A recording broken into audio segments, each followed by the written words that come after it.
Happy Canada Day to you folks, and welcome to Got Your Back, Rishaug and Strudwick. Connor Brown, heavily speculated, now signed. Member of the Edmonton Oilers. We're going to dig into the Oilers' day of free agency, take a look around the league as well.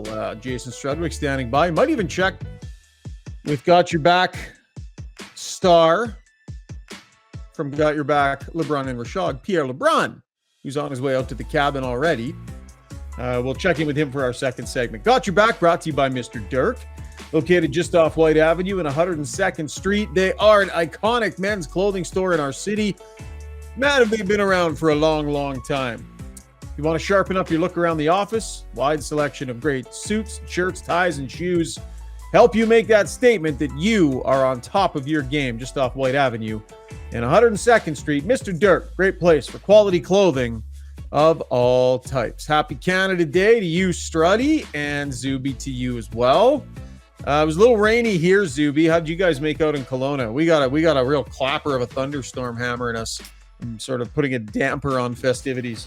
No, it's hot here. It was 28 officially. It felt hotter than that, but there also was a pretty good breeze off the lake. We were took the kids downtown for some of the festivities there, and yeah, it was a beautiful day, and weather-wise for sure.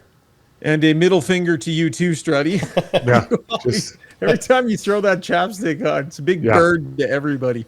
Well, it's just a subtle way of saying you always come to me first, right? Don't go to Zuby first. You come to me just so you guys know and we're clear. And my day was great. I got caught in a rainstorm. I had the kids on a bike ride. Oh, no. Dad of the year. I bought him ice cream though to even it out, right? So we got home and everyone was happy. How did everybody handle it? Like, was it lightning and such? Was it sort of like concerned father mode? No, I mean, the odds of getting hit by lightning are pretty low, right? I'm like, just keep moving, just keep pedaling. Right. But it's fine. You know, it just puts a little hair on your chest. And so, 30, 35 kilometers. Now they're buried in their, I don't know what games they're playing, but they're happy. And I'm happy that they're happy. Yep. Something cozy. We got the video coming and going a little bit here, Zuby. Yeah, you went out there for a minute. Quick little ad for El Gato. And that's fine. That's fine. I think the weather has the internet feeling a little wonky too. So once again, we'll be video and audio form today. Let's not waste time today, guys. Zuby, we'll check in with you in a little bit when we grab Pierre on the show. But Struds, lots to talk about. So let's get to the breakdown brought to you by DLR Vinyl Products. They supply fantastic, high-quality, maintenance-free decking and fencing products. If you've got the wood in your backyard and you know it's time to make a change and you're sick of staining, sick of sanding, sick of painting, then go with maintenance-free product from DLR Vinyl Products. They have locations in Calgary and in Edmonton. Highly recommend it. It's my brother's company. I've got it in my backyard and really glad that I do.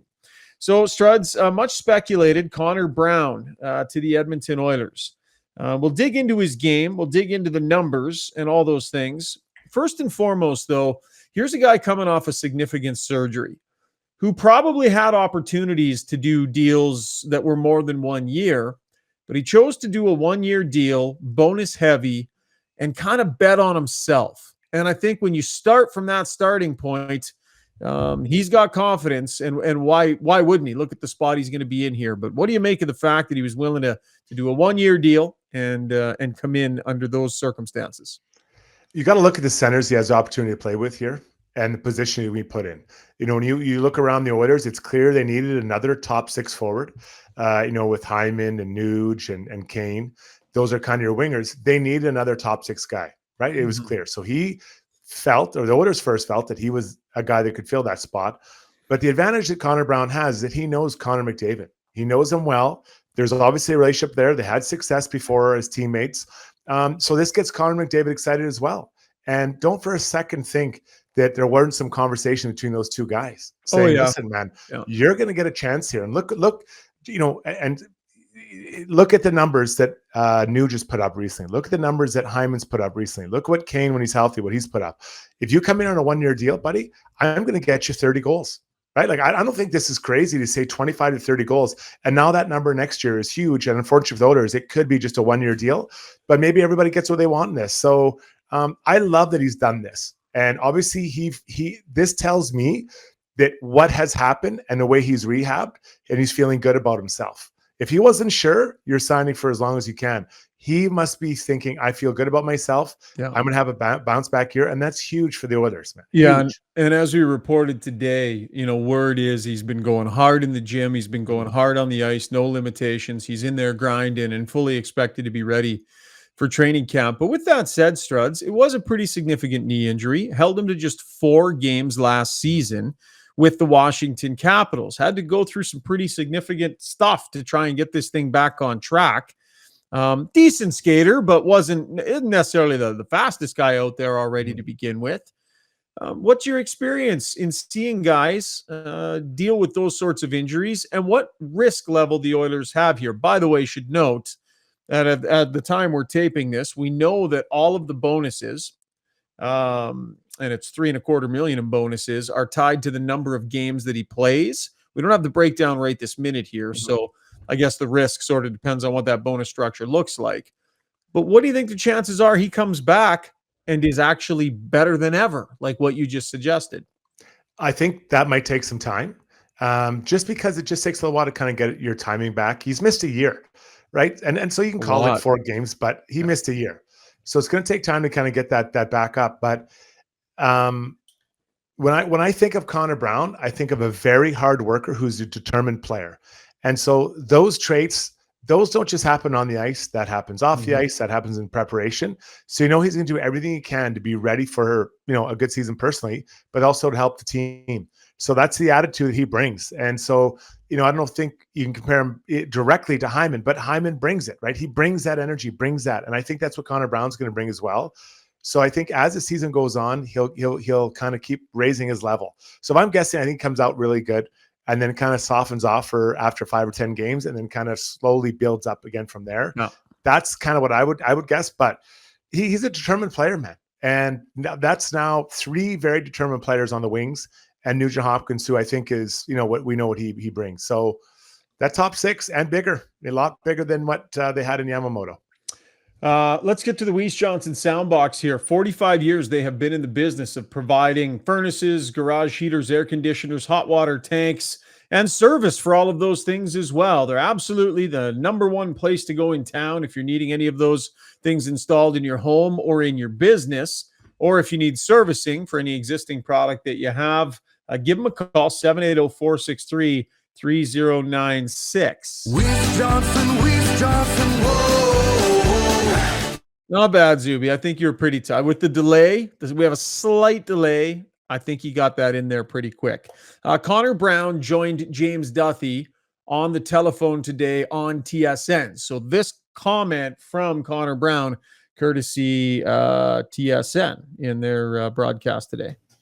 I mean, yeah, it's huge, of course. Yeah, I want to win, and I know Connor. I've known him for a long time, and I know he wants to win bad. And, it's kind of the environment I want to be in, coming off an injury and trying to get things back on track. And so that was a massive factor in wanting to sign there. And I know they have guys like Zach Hyman and Nursey and McLeod who played for my dad. And so I kind of know the characters of guys that are in that room. And, I'm just excited to join it. Hear good things about his character, Struds, who he is in the locker room, the role that he plays. And he's kind of, I don't know if Zach Hyman light is the right way to put it, but a tenacity in his game that I think will serve the top 6 well. And you need that. And in a body that can handle it.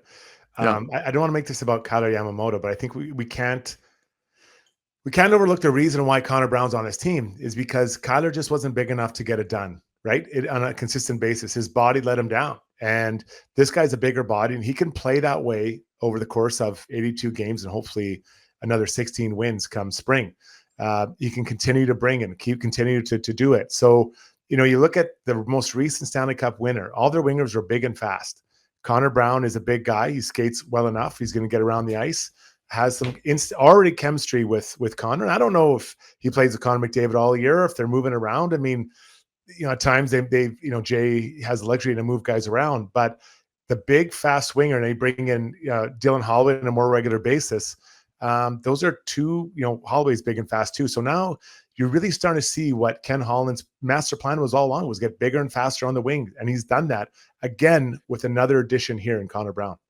Yeah. And he plays a well-rounded game, can kill penalties, do some of those things. It'll be interesting to see if Dylan Holloway can push him. I don't know if he will or not, right? Depends on how much opportunity he gets.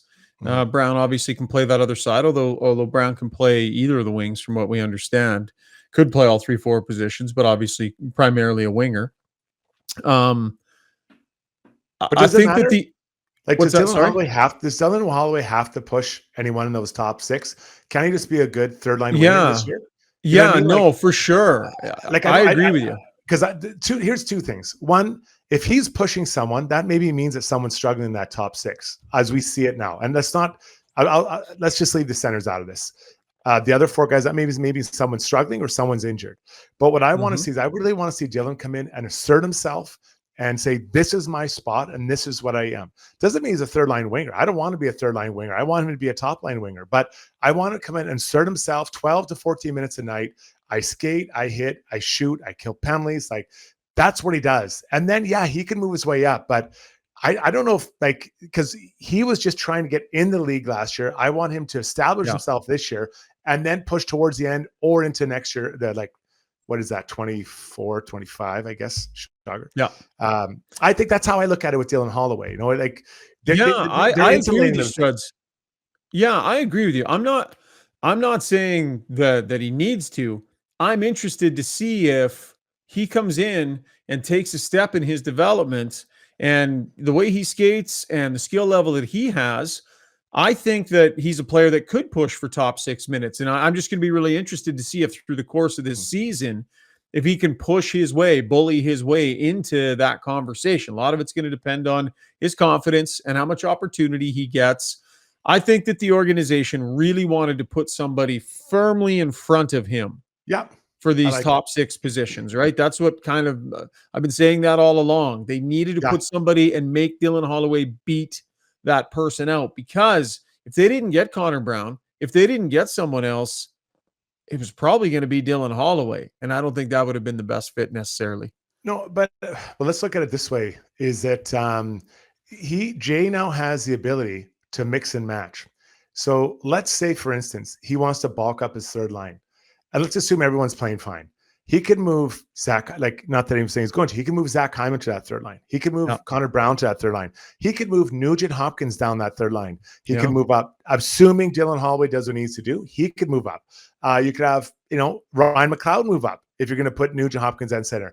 You could have Fogle move up if you decide to do that. So there's a little bit of mix and matching. So we're almost talking now about a top 9 where everyone should, not game and get, there should be, or the ability to have some mix and matching if you want to have that. And I think that's very important for different looks, especially when you get into playoffs. You want a little heavier wings or a little bit bigger centers, whatever it is. So that's what excites me about this. I think Fogle should be better, or should we continue on what he's done? I think Brown should be able to contribute. I think we know what everyone else can bring.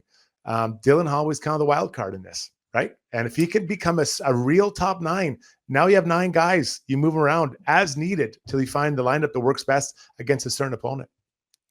What's your instinct on what the best fit will be? Let's play around with that top 6 a little bit and what it'll look like. So is it Nugent Hopkins with McDavid and Connor Brown? Do you naturally start him there?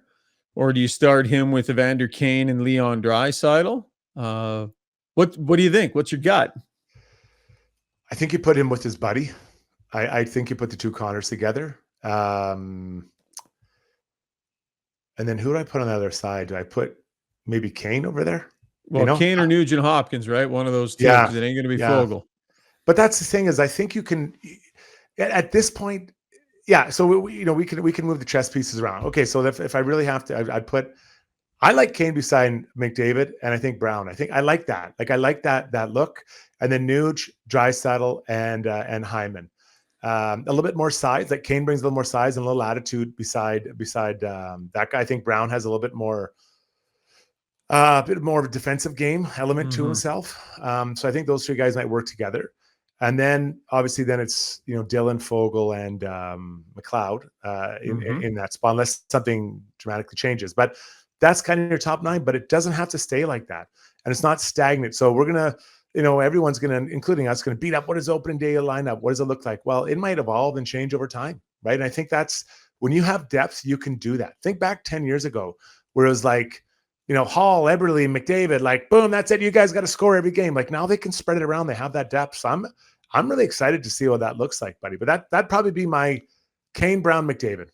What about you? Yeah, well, I agree with you. I think that's probably the starting point. The other thing that I think the purpose that I think he'll serve is when they play McDavid and Draisaitl together, I could see him being the guy on the right side. He's the winger that plays with them, because then that gives you Nugent Hopkins, Evander Kane, and Zach Hyman together as a line. Good line. And I think he has a chance to do better in that spot when they put the superpowers together than what Kyler Yamamoto was able to do in those situations. So I like that. I think he'll serve that purpose a little better than Yamamoto did. Yeah, I like that. And then, like I said, and I don't know if this is going to happen, but if you want to have a little bit more scoring in that third line, can you drop back? Can you move Fogle up and drop Kane back or whatever? Yeah. Like that's the thing. Like it's everyone wants to just put it together like it's a PlayStation game, and this is it. This are my lines forever. Well, just that to contrast and change depending on who you're playing against. Like I think those are all things to keep in mind, right? As you're going through this process of building your team, you want flexibility. Coaches talk about it all the time. Flexibility. And I know when you look at Vegas, it kind of rolled through, but that was after 82 games. They figured out what worked best for them. So that's what I'm most excited about now. And this is no disrespect to Kyler Yamamoto, but size, length, and when you're taller, a longer team, you take away time and space from another team. And that's just not D. That's forwards as well, including really importantly on the penalty kill. Yeah, 100%. I agree. Good moment during Ken Holland's press conference today. Daniel Nugent-Bowman, who you'll recall a couple of years ago was all over Ken Holland about when's he going to move his first round pick.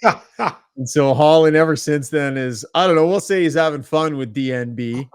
DNB basically asked him today about the balance, right, on this Connor Brown contract. Because what this does is it pays him his base salary of 700 and what was it, 775? Or 725, whatever his base salary was, 700 and change. And then it takes his potential bonuses and it defers those bonuses onto next year's cap. So it allows you to have a better player on your roster right now, but you basically pay for the bigger chunk of him next year when the cap is supposed to go up. So this isn't free. They're going to pay for this. They're spending next year's money now. So DNB, the guy who in Holland's world, he feels has always been pushing him to make moves and to spend, asked him about that balance between, well, now you got to pay for him next year. So here's the tail end of DNB's question and Holland's answer. How you kind of find that balance between, obviously you're trying to make the good team as good as you can for this coming year, but those bonuses could or will kick in to the following cap. So how are you kind of trying to find that balance? I'm doing what you've wanted me to do for about 3 years. We're trying to win now. You've had the heat on me since I come here. So you must love this today. This must be a great day for you. No. And reporters we don't care. We don't love deals. Funny exchange there between Ken Holland and DNB. But Struds, they're very much in win now mode. And I know Oilers fans, you look online a little bit and there's, they needed a top 4 defenseman, or they wanted to see some aggressiveness. They wanted to see this was the most practical way for them to improve their team this upcoming season. And you talk about that last 5% they're trying to find. I think they found some today, Struds. Well, this is the very definition of all in. So every Oilers fan, I don't want to hear it. I don't want, they're not trying. Oh, they're trying. All right. In fact, they're trying so much they just threw $3 million on next year's cap. That's what they're doing. So this is huge for the Edmonton Oilers. Is Connor Brown 5% better than Kyler Yamamoto? I believe he is. I believe him to be more than that, probably. I think he's a guy that's going to help this team quite a bit in that role. And I would put him as the 6th best forward out of those top 6 forwards. And I don't think that's a bad thing to say. He's paid like it. Especially when you consider what his base salary is, which, that'll be changed over time because of his games played. But this is the very definition of all in. So what do they need to address? Well, I think we can look and see what their third line looks like. If it's Fogle with Fogle, McLeod, and Holloway. Yeah. And then your fourth line is, is that Raphael LeBlanc, Janmark, and Ryan. Is that what you're starting with? Ryan, yeah, I would say.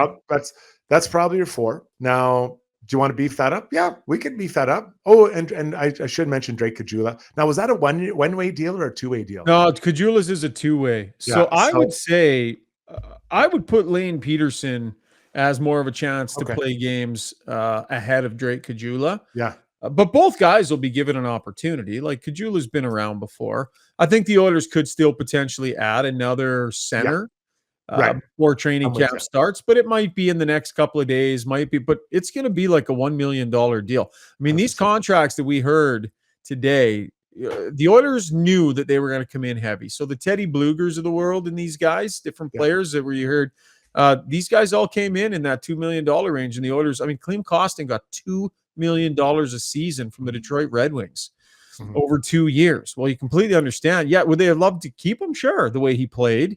But they knew they weren't going to be able to do this. They might be a forward short on their roster next year, depending on what Evan Bouchard ends up costing them on an extension. So between Peterson and Caggiula, they've got a couple of guys that'll scrap for spots. They've returned Janmark, and they got to wait and see what else they have space to do. They got to beef up that bottom six, though. Not to get ahead of ourselves, but it's a light bottom six. Well, Holloway and Fogle. McLeod is lighter, not small, but lighter. You know, he doesn't play necessarily small. I mean, really, the only smaller guy is Derek Ryan, right? Yeah. Janmark's like, and Lafreniere Lavoie's a big TBD. kid. He's to TBD, right? So we don't know if he's going to play big, right? So how's that going to look? So I think that's, but that can be dealt with later, right? Or maybe you can find someone. I mean, a lot of players signed today, over 100, but there's still guys out there they might be able to identify that this helps. Or, I mean, we're talking about that last little piece of the roster. Yeah. And then if you want to talk about the D, okay, we can get into that conversation with the D. I think that running the back, this is where we're at. The Broberg, they didn't sign a D-man today. So, does that make him their automatic seventh defenseman? Or are they dressing 7D all year? Maybe that's the thought. I'm not sure, but without signing a D today, and I should say that Luke Schenn deal, 3-year deal at $275 for Luke Schenn. I guess obviously what Barry Trotz is trying to do there in Nashville by bringing Ryan O'Reilly and Schenn, he's trying to get them on track. I think the way they want to play and being hard to play against and all that stuff, character and the guys they moved out. But it shows you where prices were, right? The That's kind of crazy, money that certain guys got. That deal is crazy. Excuse me, certain guys got today. We're going to deal with all of that in our takeaway segment. So Zuby, no, that's okay. We can move on to that. I think we've with the breakdown here, we've rounded out the Oilers pretty good here, and we'll see if there's more to come in the next couple of days. Zuby behind the scenes is going to try and get Lebrun on the phone because Pierre is going to join us for our takeaways segment, and that is brought to you by Sherwood Buick GMC. Oh, we're calling him in real time. What? Is he there already? Hey, Piero, how are you, my friend? I'm all right. Jeez. And just so everybody understands, and Pierre, I got to get the sponsor read in here. The picture up on the screen right now is of you on your boat, and people need to understand the finish line that Pierre just crossed. I'll let you explain it in a minute, Pierre, but let me finish telling you about Sherwood Buick GMC, the number one GMC dealership in all of Canada for 5 years running. The all-new redesigned Sierra 1500 is what I have, and it's spectacular. And Sherwood Buick GMC also has inventory for you. Ton of great used vehicles as well. One of the biggest inventories in the city. So visit SherwoodBuickGMC.com. Go see Phil and the crew. You're free, Pierre. You're on your way to the cottage. Just describe what you're feeling right now. The marathon is over. Outside of a little bit of podcasting. No, I'm just picture me pretend I'm Burt Reynolds in Cannonball Run, and I'm racing up the highway. That's basically what's happening here. I've got a bunch of friends and family waiting at my cottage. I'm an hour and 20 minutes away now from my cottage, and it's the start of my summer holidays, and I'm a happy man. No question. Right on, buddy. Right on. Well, listen, if your sales signal is coming and going a little bit, we're going to cut you loose and just let you go. But we'll just do a quick run around the NHL here. Maybe first and foremost, give us your thoughts on the day that Ken Holland had. And Connor Brown was pretty widely speculated coming off the injury. I got the sense, though, in chatting with a few people, there was actually a fair amount of interest out there in Connor Brown. Yeah, it's interesting. The week started, as you know, Ryan, with Connor Brown being a pretty legitimate target, and I think the feeling was mutual between Edmonton and his camp. But as today approached, other teams are trying to get in on it, and I think it led to why it was a pretty unique contract structure. I mean, he could end up making $4 million. Of course, I'm sure you've described it already, but I think it probably forced the Oilers to be a little more creative because there was some late interest on Connor Brown, and it's common for that to happen because as we get closer to the actual opening of the market, teams are realizing that they're going to strike out on other targets and start to go down their list and look at different things. So that's why at this time of year, you never want to say 100% that a player is landing somewhere until you find out that the contract is signed, because things can change. Pierre, why was Connor Brown's situation different than what we saw with Matt Pacioretty, who signed with Washington? Was it age? What is it that kind of had the different numbers for those two guys? Well, certainly a different injury, right? No question about that. I mean, listen, I think with Max Pacioretty now, he's had the same injury twice, and it's a very serious injury to the Achilles heel. So I think that it was difficult for Max Pacioretty to generate a big money market. But to be honest, I think it was smart what they did, both players really, because, and you saw this today as a bit of a trend around the league, Dmitry Orlov, the number one UFA defenseman, only signing for 2 years. Players who are young enough want to jump back in because the market next year or the year after, because the cap's going to finally start going up, after a number of years of being pretty stagnant here. So, I mean, that's part of it too, I think, in terms of a lot of the 1 and 2 year deals that we saw today. I think the players that are betting on themselves believe that it'll be worth it if they perform, that there's a bigger payday ahead. Orlov still making a lot of money the next 2 years, $7.75 million a year.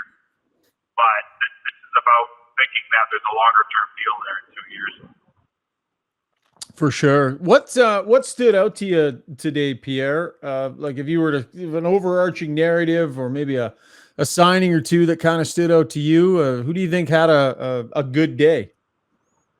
One of the more impressive signings, if you're just going to look at agents' work, again, within the context of how little money there was in the system, Matt Cater getting his client Alex Killorn, who was 33 years old, 4 years at $6.25 million a year in Anaheim.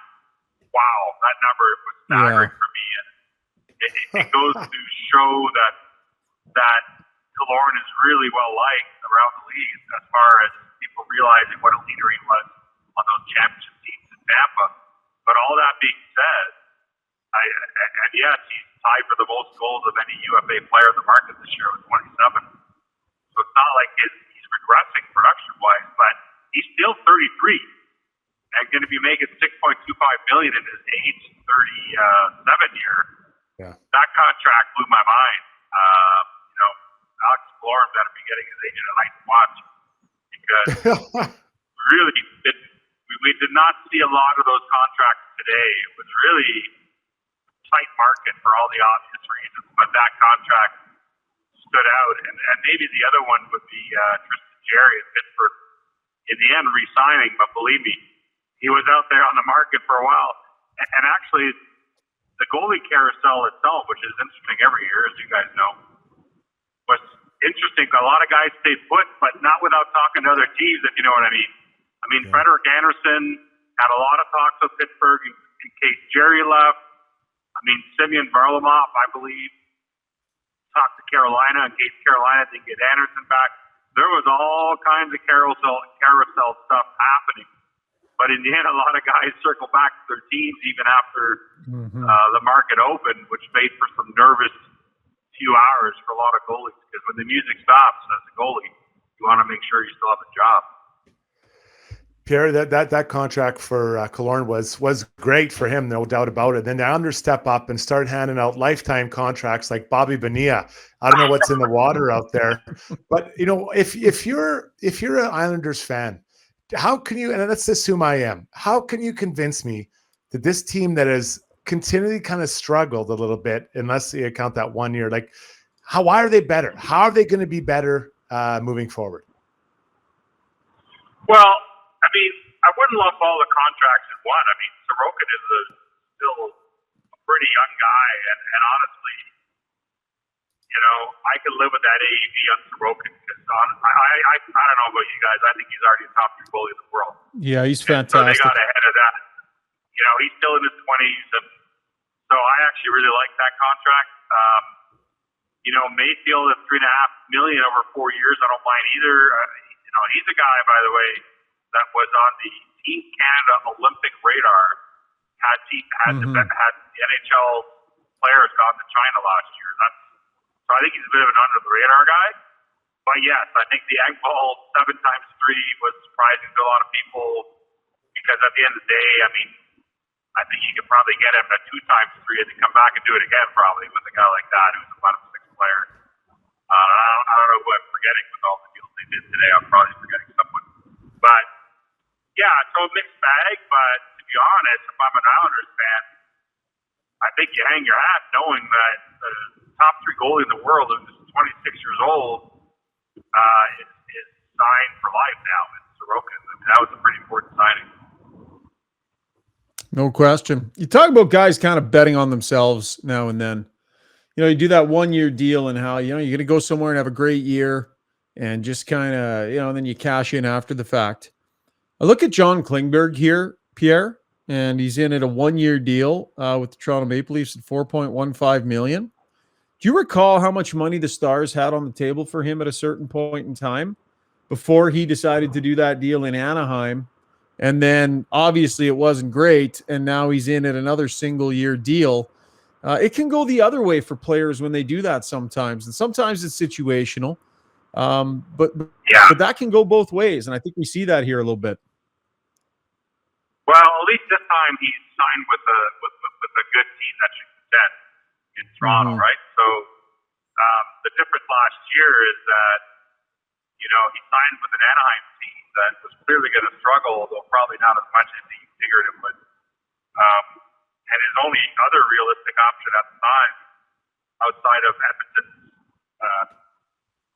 interest with Montreal, and so he would have had a similar situation with Montreal. So he was kind of in a tight spot last year, but the year before that is what you're talking about, Ryan.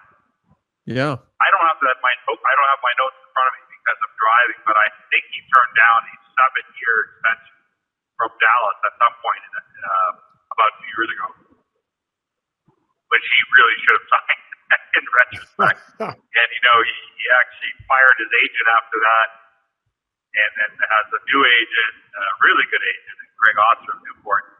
But his terrible season in Anaheim/Minnesota really has come back to bite him. Now, again, he's making good money for next season. Yeah, but not necessarily in the range of what it could have been. Oh, Pierre, you still there? Or did we lose you, buddy? You still there? No, I'm still here. Yeah. Oh, okay. Sorry, I think you cut out there a little bit towards the end. All right, Struds, anything else for Pierre? Or should we let him rip here? The signal's kind of coming and going a bit.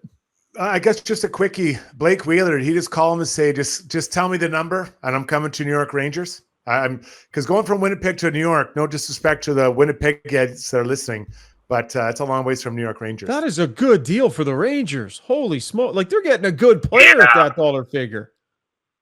Yeah, that's tremendous. I mean, that's like Corey Perry, you know, signing in Montreal for nothing, right?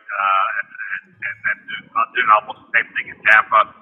Blake Wheeler's, I think his childhood favorite team was New York Rangers, so fulfilling a bit of a dream here. And don't forget, he's got one of his best friends there in New York, and Jacob Trouba. And I think that Jacob Trouba was part of the selling of Blake Wheeler here as well. So, yeah, that was pretty cool for Blake Wheeler. That makes sense. All right, Pierre, we're going to let you go, buddy. We want you to drive safe. We might have one last Got Your Back NHL pod to drop tomorrow. We're not going to make any promises, but we're going to try.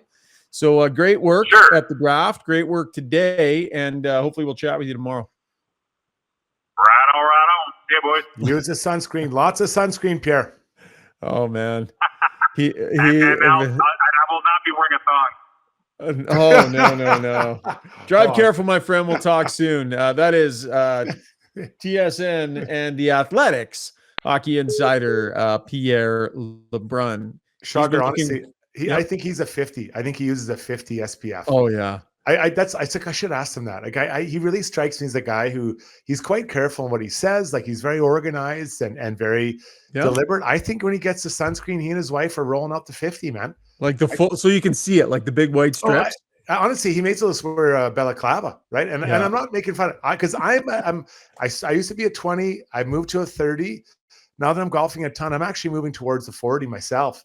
I mean, I'm looking good. I got a really nice. Your cheeks are showing how much you're golfing. You're a little rosy on the upper cheek area there, bud. I'm actually hot. I went for a bike ride and I was really just pushing it, trying to keep up the kids. I'm getting older, but anyways, I'm a sunscreener and I'm working towards a 40 or 50. So I bet you, Pierre, buddy, he's a 50. I honestly think he's a 50.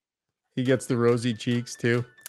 Oh, Zuby's rolling the music. We're done. I don't know. That felt like a premature music roll. I was going to ask you, Struds, if there was anything else you wanted to hit on from free agency today. How are you going to save this, Zuby? You just made it awkward. Yeah, you did. You just killed it. I rolled it down. I rolled it down. Guys, hey, listen, I know Zuby got a bag of Miss Vicky's salt and vinegar chips waiting for you, but let's just get this done properly. Give me 5 minutes, Zoobs. Come on. Yeah. No problem. Let's keep rolling. Outrageous. You know what I really wanted to do today, Zuby, was to get to Twitter to take some comments and stuff. But I don't know if you guys noticed or not. Twitter's freaking broken today. Of all the days for Twitter to crap out, tough day. I wanted to get people's comments and such, but we can't because it's just not working. Struds, what else stood out to you from free agency today, buddy? Well, I think now, correct me if I'm wrong, but I do not believe the Flames did anything today. And if it wasn't not major, I might be wrong. There's a lot of signings, and I was trying to quickly. They got nothing here. Yeah, as of taping time. So as of whatever 4:00 Empton time, they hadn't done anything, and I'm not saying that's good or bad. In your words, it's notable on that. I do say that too much. I like it though. I think that I look at Carolina. I like the additions they made in Orlov and Bunting. Those two guys are going to help. I think Bunting beefs up a little bit of scoring. So Pacioretty out, Bunting in. You've got Svechnikov back. And now Orlov, they have 5 really good defensemen. Yeah, Anderson gets done as well. Yeah, so now with them signing Orlov, what does that mean for Pesci? Right? Does that mean he's more likely to leave or to stay? I'm not sure, but I think it's very notable. Again, using their words, that now they have 5 really good defensemen on that team. And I don't know the defenseman was really their problem. If I'm looking at that team, I wonder if Pesci could be moved for a scorer. I'm just thinking, I'm just spitballing here. Well, Teravainen and Aho Jarvis, Necas, Kotkaniemi, Svechnikov are kind of what their top 6 is listed right now. What our friends at Daily Faceoff have. So and now you add Bunting into there, right? So I don't know who gets booted out of there, but are any of those guys pure goal scorers? Svechnikov probably. Jarvis, I'm not sure he's a pure goal scorer, but. No. Anyways, I just think I like what they did. Like it's funny, double down on D, and then 2 years for Orlov, big number, but that's a good group. Yeah. So that's the 2 things that Calgary and Carolina. All right, good stuff. Zuby, now would be the time, my friend. There she goes. Jeez. Premature. We're being a little hard on him today. You did a good day, Zuby. You did all this on short notice. Enjoy your chips, Zuby. Black pepper. He probably is black pepper, Miss Vicky's. That's what. Jalapeno guy. Of course, of course. So listen, podcasting in this summer, we're not going to make any major promises here or anything like that. Listen, we go through to the end of free agency, so I don't really want to say goodbye because I still feel like we have more to say this summer. And I think Struds and Zoobs, we're going to try and stay in the mix a little bit here and there. But again, not making any promises. So I do want to take this opportunity, and I know you guys both echo it. Man, we really appreciate our listeners here on Got Your Back. Wasn't it fun this year, fellas? Zuby interacting with everybody on the live streams and such really gave it a different dynamic, hey? Super fun, and getting to know some of these people, the same people who are watching us every show and who are chiming in from like all over the world and stuff like that is cool too, because I get to know people's handles and it's like, oh, that's the guy in Bali, that's the guy in Sweden. So yeah, that was been a really fun aspect of it for sure this year. Yeah, I love it. I'm really excited what we've done. I'm excited for what we're going to do moving forward. So thanks for staying with us, and I can't wait to see what happens in the future. Yeah, and a massive thanks as always to our partners and our sponsors. Too many to mention here in just one breath, but Mr. Dirk, of course, stepped up huge this year as our title sponsor. We love that, and all our other sponsors as well. We had tons of fun. As I said, we are going to check in here and there over the summer. It's not going to be as regular as it has been during the regular season, but we're putting plans in place for next season starting in September, and we're going to hit it hard. And we're really looking forward to doing that. So, guys, it's been an absolute pleasure, and I'm sure we'll be talking again. So subscribe, keep an eye on our feed. Lots more to come from Got Your Back. We're going to take a breather, but we'll still be hanging around. Fellas? Have a good one, guys. Take care.